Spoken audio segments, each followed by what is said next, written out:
फ़र्ज़ कीजिए कि एक दिन तय किया जाए जिस दिन ये तय हो कि आपने पिछले वर्षों में कितना मेहनत किया है, और उसी दिन ये भी तय हो कि आप आने वाले भविष्य में क्या करने वाले हैं। इसी दिन को प्रवेश परीक्षा कहते हैं हमारे शास्त्रों में, और ये शास्त्र कहाँ के हैं? भारतीय शिक्षा व्यवस्था के। लेकिन उम्मीद कीजिए कि उस दिन भी, यानी जिस दिन प्रवेश परीक्षा है, उस दिन की सुविधाएं आपको मानसिक रूप से त्रस्त कर दें और आपका दिमाग हिला दें, तब आप क्या करेंगे? नमस्ते, मेरा नाम आकाश है और हमारे साथ सूरज जी हैं।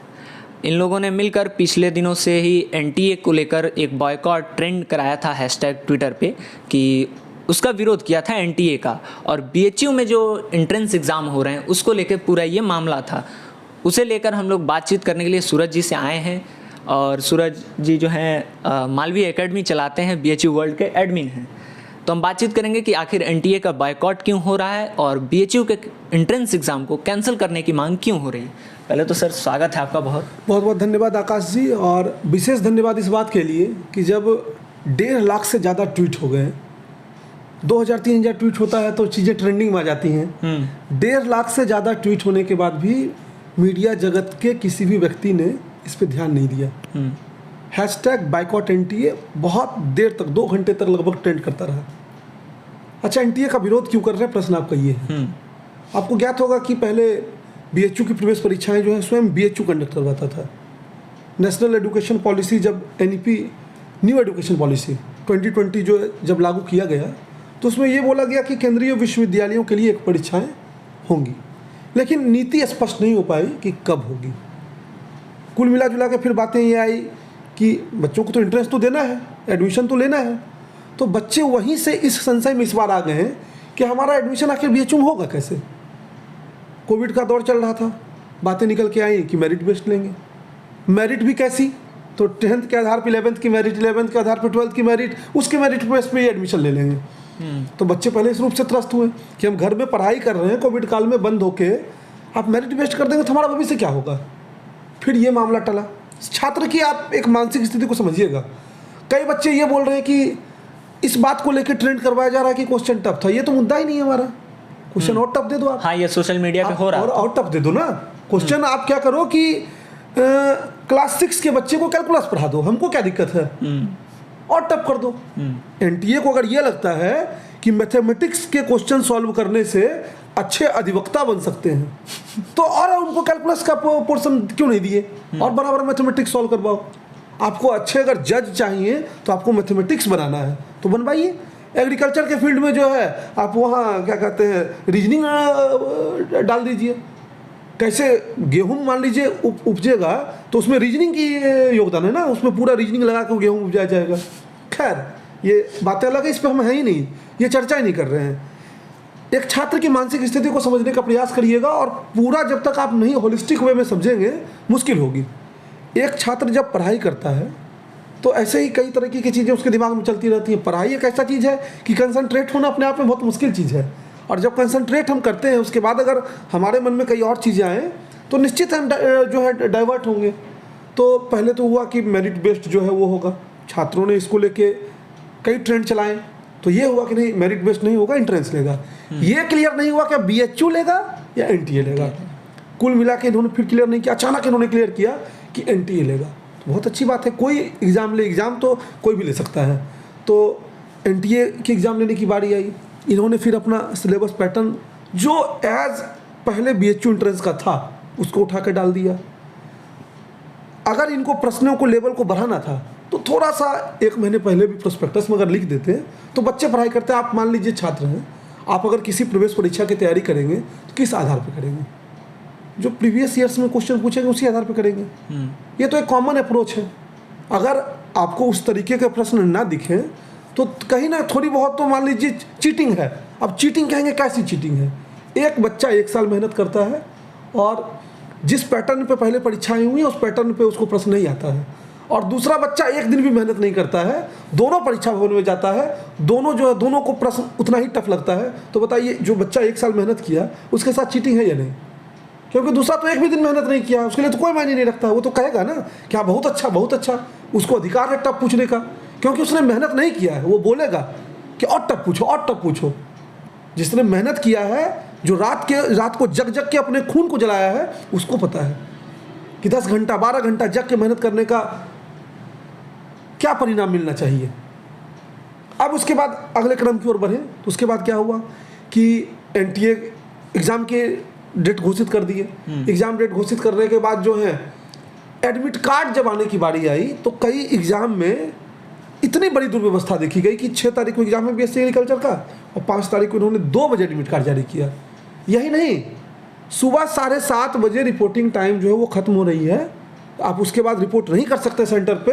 7:31 में आएंगे तो आपको दुत्कार के भगा दिया जाएगा, आपके साथ छात्र जैसा व्यवहार नहीं किया जाएगा। इसका भी कारण है, छात्र जैसा व्यवहार इसलिए नहीं होगा क्योंकि जो व्यक्ति खड़े हैं आपको गेट पे एंट्री के लिए वो आपके प्रोफेसर से ही नहीं, वो तो 300-400 रुपये पे जैसे मजदूर नहीं हायर किया जाता है कि आज मजदूर हायर करके ये काम करवा लेना है। 300-400 रुपये पे एनटीए जैसी संस्था, जो सर्वोच्च संस्था कहने का दम भरती है इस देश में कि हमसे बढ़िया कोई है ही नहीं, वो इस तरीके से किसी को भी उठा खड़ा कर दे रहा है। हमारे पास कई ऐसे एग्जाम्पल्स हैं कि यूजी में बच्चा पढ़ाई कर रहा है, क्लास 12 में बच्चा पढ़ाई कर रहा है और वो एलएलबी के एग्जाम में घूम रहा है, परीक्षा करवा रहे हैं, परीक्षा करवाने में। क्यों ऐसे? ये अधिकार कौन दिया उनको? अब तो कहने वाले कहेंगे कोई भी करा सकता है, तो करिए ना। जब सब कुछ मन का ही करना है तो सीट भी तय कर दीजिए। क्यों एग्जाम ले रहे हैं? क्यों उन बच्चों के साथ अन्याय कर रहे हैं जो जग जग के अपना खून पसीना बहा रहे हैं? आप बताइए, सुबह 6 बजे एग्जाम है, 7 बजे आप बच्चे को 2 बजे एडमिट कार्ड देंगे, 400 किलोमीटर दूर सेंटर देंगे, कैसे जाएगा? और चला भी गया तो किस मानसिक स्थिति में गया? क्या जो 1 साल उसने मेहनत किया उसका वो आउटपुट अगले 2 घंटे वो रख पाएगा? रात को 9 बजे मैसेज करने की सीबीटी मोड में नहीं होगा, ओएमआर मोड में होगा। अरे ऐसा मत कहो, आप कहो कि सीबीटी में भी नहीं होगा, ओएमआर में भी नहीं होगा, हमारे एक अधिकारी जाएंगे आपसे मौखिक पूछेंगे तब हम सिलेक्शन लेंगे। एक बार हम अपने दर्शकों को बता दें कि इस वीडियो के डिस्क्रिप्शन में भी हम वो लिंक शेयर कर देंगे कि हमने एक रिपोर्ट किया है वेबसाइट पे कि कुछ छात्र हैं बीएससी एग्रीकल्चर का, उनका एंट्रेंस एग्ज़ाम था 6 को और 5 की रात 9:30 बजे उनका एडमिट कार्ड आता है और साथ ही एक नया मैसेज आता है कि आपका एग्ज़ाम सीबीटी मोड में नहीं ओएमआर शीट पे होगा। अब समझिए कि वो रात के 9 बजे शहर है, फिर भी प्रिंटिंग की दुकानें बंद हो जाती हैं अमूमन, और घर में प्रिंटर लेके तो कोई रहता नहीं है। ये बताइए, अगर कोई छात्र बलिया के गांव में रह रहा है, कोई छात्र जो है गाजीपुर के गांव में है, चंदौली के गांव में है, कहाँ वो प्रिंटर ढूंढेगा? तो 20 किलोमीटर जाके पहले एडमिट कार्ड प्रिंट करा रहा है खुशी खुशी, और उसमें वो अभी खुशी नहीं है कि 2 बजे आप एडमिट कार्ड दिए हैं और उसको फिर निकलना है, ट्रेन पकड़ना है। और ट्रेन भी इतना जान ही रहे कि हर मिनट पर ट्रेन हमारे देश में, जैसे स्टेशन जाएंगे ट्रेन लगी रहेगी आपके इंतजार में। ट्रेन मतलब आपका इंतजार करती है इस देश में, इतनी ट्रेन है। तो ऐसी व्यवस्था में तो मान लीजिए 2 बजे क्या हुआ, रात को अगर रात 2 बजे जारी करते तो उन्होंने दोपहर में कर दिया। छात्रों को इतना मतलब कि उन्होंने क्या कहा जाए उसको, एहसान कर दिया कि 2 बजे जारी कर दिया दोपहर में, उनको रात में 2 बजे जारी करना चाहिए था और कहना चाहिए था अब निकलो बैग लेके।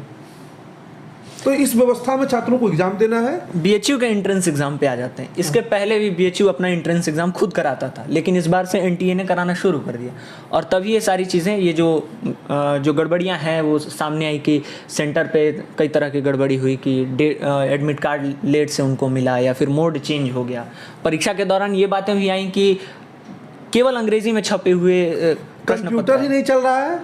तो परीक्षा के दौरान आप जब एनटीए परीक्षा कराए तो छात्रों के लिए एक सलाह रहेगी कि घर से अपना लैपटॉप लेके जाएं, अपना कंप्यूटर लेके जाएं, हाँ अपना माउस सीपीयू सब उठा के ले जाएं। उनका नहीं चले तो तुरंत कहा, अरे गुरुजी बाहर मेरा रखा हुआ है, अंदर ला दे रहे हैं उसको। बस आप एक प्लग डालिए, जैसे मोबाइल लगा के जैसे एग्जाम लिए है ना, वैसे बस एक प्लग डालिए, हमारे कंप्यूटर पर ले लीजिए। सॉफ्टवेयर ऐसा कि इंग्लिश में प्रश्न क्या है, हिंदी में प्रश्न क्या है।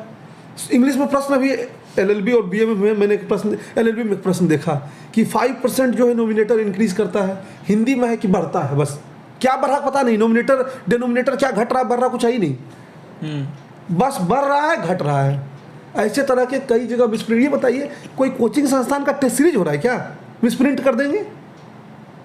एक प्रश्न से कितने बच्चों का कैरियर बर्बाद होगा, ये कभी सोचा एनटीए वालों ने?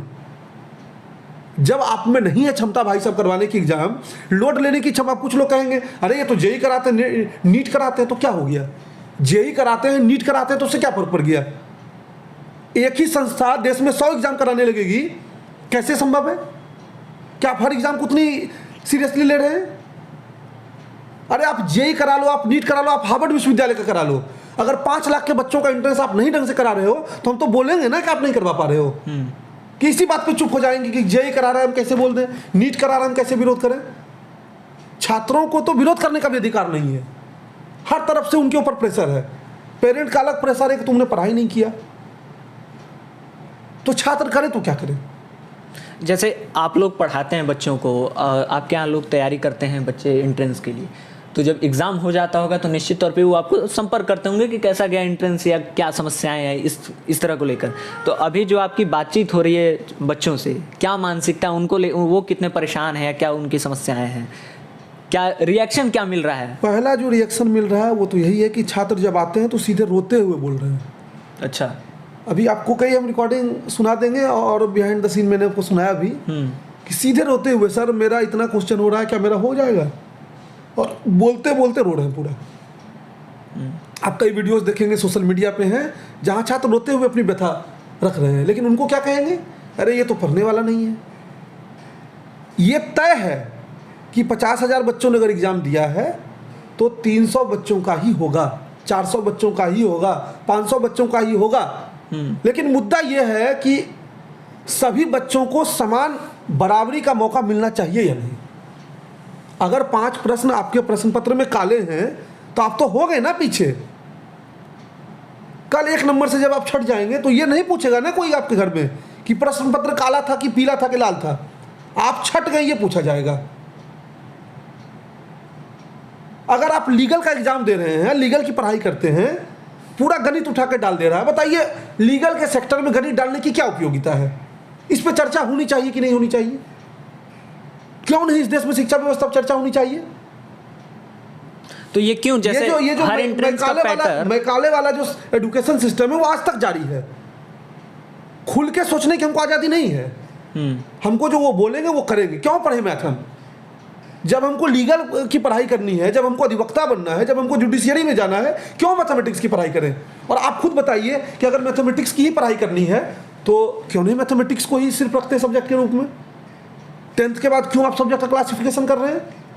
क्यों आप हिस्ट्री बना रहे हैं, क्यों पॉलिटी बना रहे हैं? एक कोर्स रखिए ना, सब बच्चे मैथमेटिक्स ही पढ़ेंगे। अरे जिनको डर भी लगता है मैथ से वो भी पढ़ेंगे, मजबूरी है। और बच्चे तो इतने मेहनती हैं, मुझे पता है कि अगर आप कह देना सिर्फ मैथमेटिक्स आएगा और वो मैथमेटिक्स का एम भी नहीं जानते हैं, एग्जाम तक रट जाएंगे, पूरा क्वेश्चन में रट जाएंगे ऑप्शन समेत। तब मुकाबला करके दिखाओ हमको। अचानक एग्जाम में आप क्वेश्चन घटा दोगे, बढ़ा दोगे, कोई पैटर्न नहीं है। अच्छा एग्जाम्पल कुछ लोग क्या देंगे, अरे यूपीएससी में तो जो है 35% पर सिलेक्शन हो जाता है, 40% पर सिलेक्शन हो जाता है, 42% पर सिलेक्शन हो जाता है। एक तो पहले इनको क्लियर कर लेना चाहिए, जो लोग ऐसी इस तरह से बात करते हैं उनको पहले ये क्लियर होना चाहिए कि यूपीएससी का सिलेबस पैटर्न जो होता है वो डिफाइन होता है। अपने सिलेबस से क्वेश्चन पूछती है यूपीएससी, और उसमें भी क्या, उसके जो प्रश्न पूछने के तौर तरीके उस पर भी सवाल उठते हैं। आपने एक बहुत बड़े कोचिंग संस्थान है, विकास सर का नाम सुना होगा, हमारे आइडियल हैं, दिव्य कीर्ति।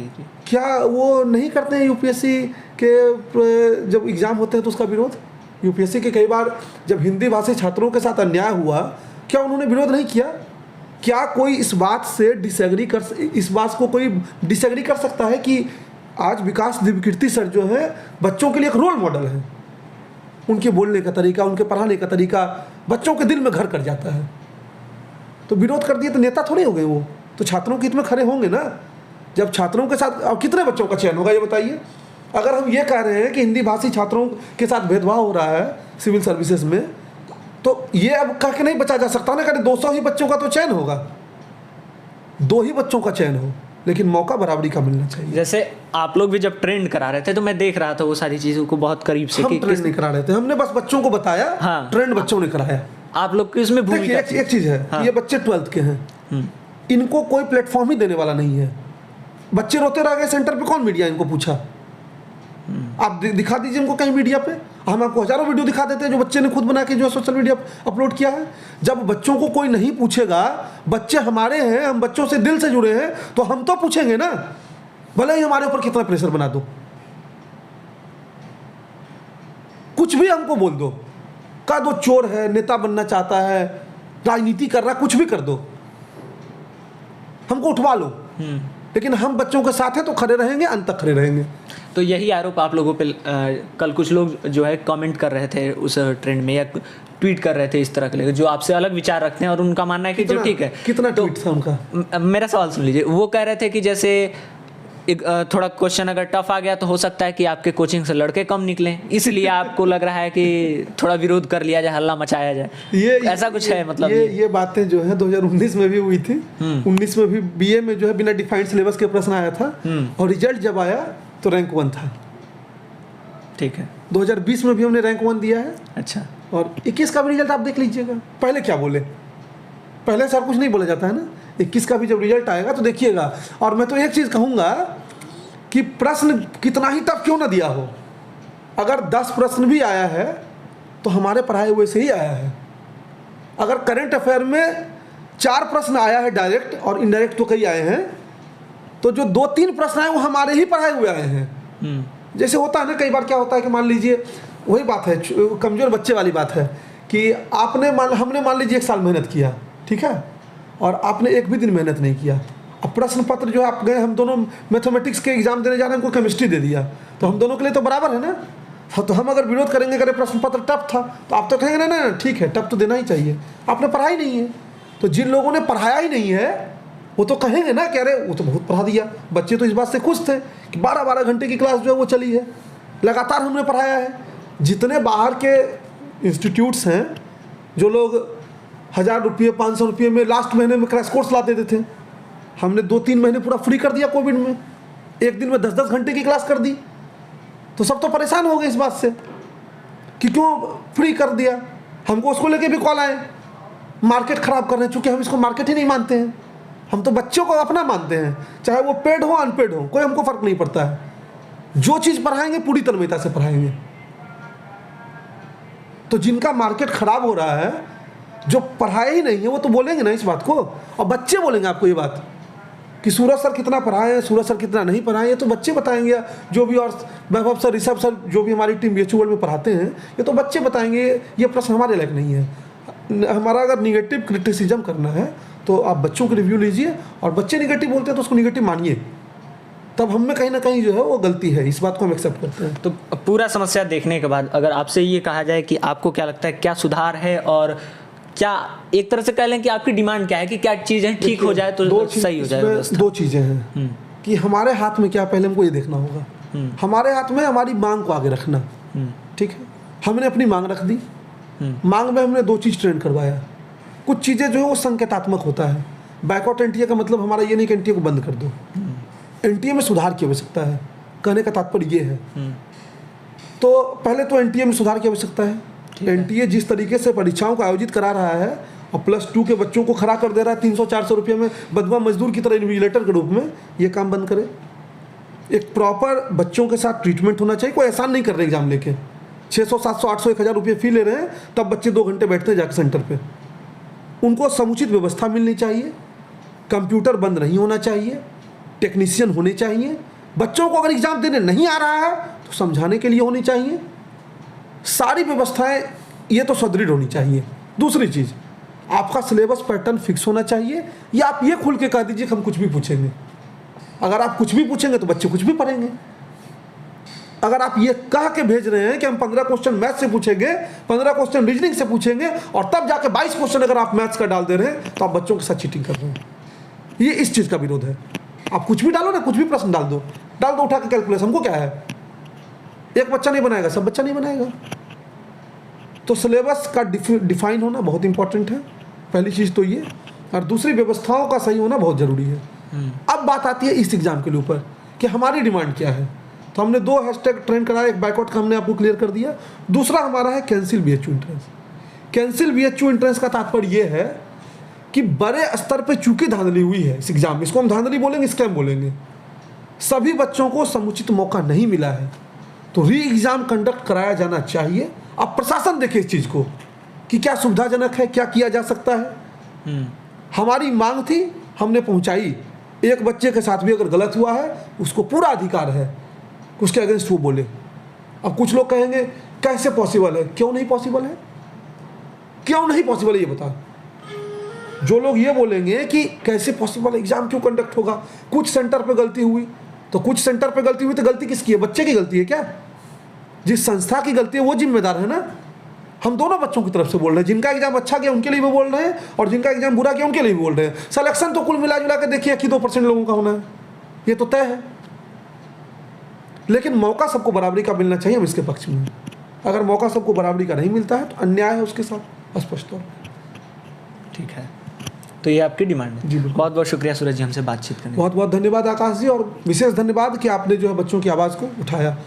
बहुत बहुत धन्यवाद आपका। हमारी लगातार कोशिश है कि हम इस मुद्दे को उठाएं, और ट्विटर पे ये आम बात तो नहीं है कि 1.5 लाख ट्वीट हो जाए। हमने खुद देखा कि जब हम रिपोर्ट लिख रहे थे तो 1,60,000 के करीब बच्चों ने ट्वीट कर दिया था और वो हैशटैग ट्रेंड हुआ। एक बात आपको समझना होगा कि जब डिजिटल इंडिया का इतना बाजा बज रहा है तो वहाँ आंदोलन भी जो होंगे वो डिजिटली ही होंगे।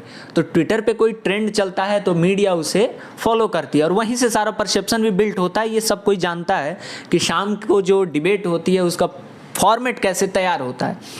लेकिन ये मुद्दा चूँकि एजुकेशन से जुड़ा है और न्यू एजुकेशन पॉलिसी आई, उसको लेके इतना हंगामा हुआ और पूरे देश भर के विश्वविद्यालयों में इसको लेकर सेमिनार आयोजित कराए जा रहे हैं और उसकी तारीफ में गुणगान मतलब खूब हो रहा है। एनटीए बना, एनटीए को सारी जिम्मेदारियां सौंप दी गई कि हर जगह प्रवेश परीक्षा आप कराइए। बीएचयू की भी प्रवेश परीक्षा उन्हीं के हाथों में गई। एनटीए को एक चीज़ गंभीरता से ये देखना चाहिए कि उसमें कई लेयर हैं, जो समस्याएं हैं वो आपको देखनी चाहिए कि उसमें कई लेयर हैं। एक तो यही है कि मान लीजिए कि कल आपकी परीक्षा है और आज रात को आपका एडमिट कार्ड जारी हो रहा है, तो आप समझिए कि आप कैसे एग्ज़ाम देने पहुँचेंगे। और दूर दराज के इलाकों से प्रश्न पत्र को लेके हज़ारों ऐसे ट्वीट आए कि प्रश्न पत्र साफ़ सुथरी नहीं है, वहाँ छपाई ठीक से नहीं है, तो सवाल कैसे दिखेंगे। और एक सवाल छूट जाने का मतलब इस देश की एंट्रेंस एग्ज़ाम और प्रतियोगी परीक्षाओं में आप सब जानते हैं। बहरहाल हमारी पूरी कोशिश है कि हम इस मामले को लगातार आप तक पहुंचाते रहें और ख़बरों में बनाए रखें। जब कोई ध्यान नहीं दे रहा है तो हम तो देंगे ही, क्योंकि हमारा आपसे वादा भी है कि एजुकेशन सेक्टर के जितने भी समस्याएं या खबरें हैं हम आप तक लगातार पहुंचाएंगे।